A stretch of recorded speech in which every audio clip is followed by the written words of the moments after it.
Tokkummaan keenya yoom ibsama, hanga yoomii jibban farfama.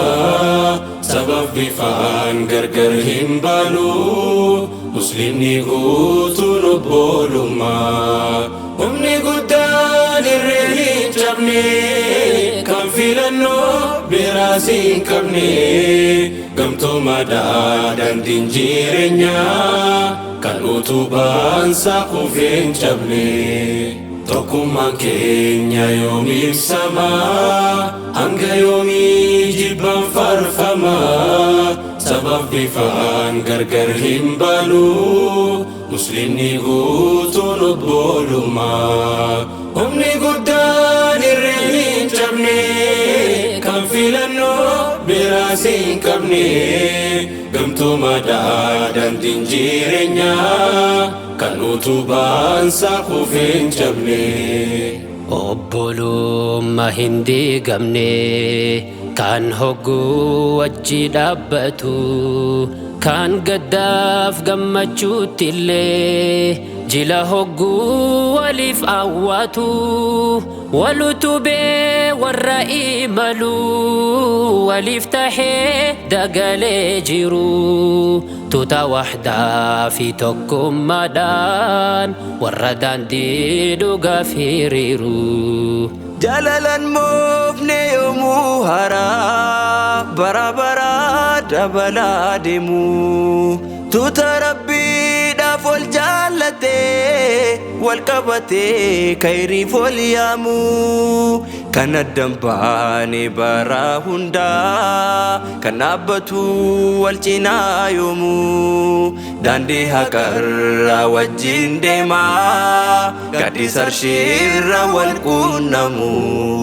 Tokkummaan keenya yoom ibsama, hanga yoomii jibban farfama. Sabab bifaan gargar hin baanu, muslimni guutuun obbolummaa.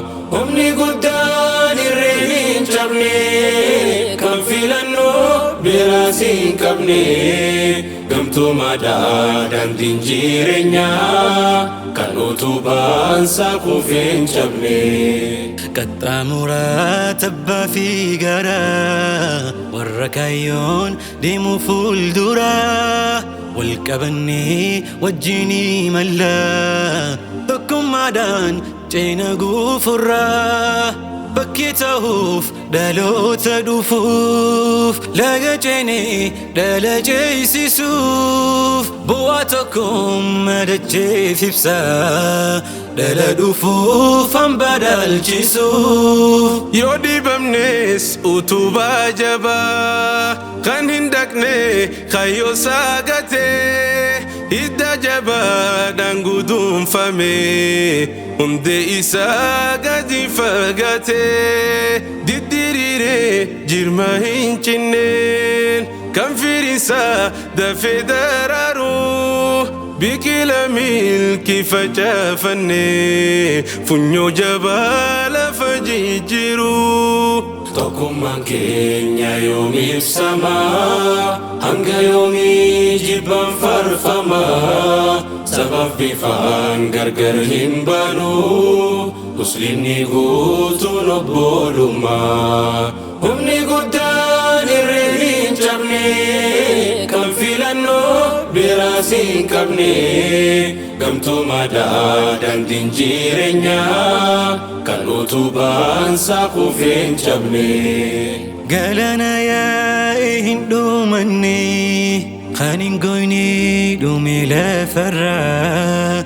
Ijaarsa yoomuu hin diigamne, gamtaa jabaa ijaarree har'aa. Hordofaatiin daandii khaleessaa, qaraa saxaabaaf warra salafaa. Warra gamtaan seenaa hojjetee, duuka deemnaa faana hordofaa. Osoon ergamne nabiin keenya, hojjetameera seenaan boonsaa. Hundinuu haajara laswadiif, ofii fuudhuuf wal dhabee gosaan. ديما في أشراف الخلقين أرارسني نبي دسا في دخايا هجو برا توكم مدان ديما تنجسا Tokkummaan keenya yoom ibsamaa hanga yoomii jibbaan farfamaa sabab bifaan gargar hin baanu muslimni guutuun obbolummaa humni guddaan irree hin cabne kan filannoo biraas hin qabne gamtoomaadhaa daandiin jireenyaa kan utubaan saaqoof hin cabne. Hedduu qabnaa seenaa jiraatu kan akka Awsii fi Khazrajii isa mul'atu gara gubbaan isa mirmirsu akka fajjii ammas jira kan hin kuufamne adiif gurraacha isa tokkomse isa Bilaalidha fi Hamzaa hunduma isaa kan obbolomse duban deemnu afuutti malee inni mallu karaa dukkana gadin dhifnu hadaa qabanne wajjin deemna daandii ifnana itti hojjenna amrii kaaliqaa wal qabanne tabballee ceena yoo hordofne karaa nabiyyi yoos bakka yaadne hundaa kenna